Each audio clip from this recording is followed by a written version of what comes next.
Hello everyone, so if you want to wipe all data on your Xiaomi Redmi 13 through recovery mode and remove the screen lock, so first of all, we will need these two buttons, so power off button, power button basically, and volume up button. Now, turn your phone off by holding the power button, choose power off menu. Now, give your phone a few seconds to cool down.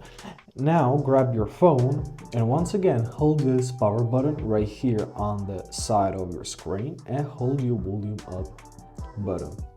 So let's do that together.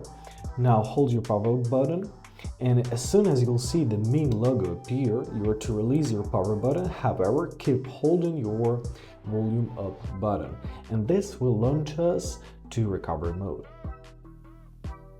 Alright, here we are. So what we need to do is to wipe data.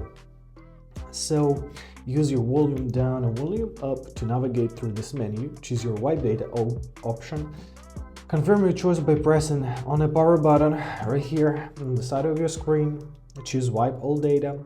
Once again, press power button, press confirm, and give your phone a few minutes to do a complete reset. And basically that's it. I hope this video was helpful. Thank you so much for watching and have a great day.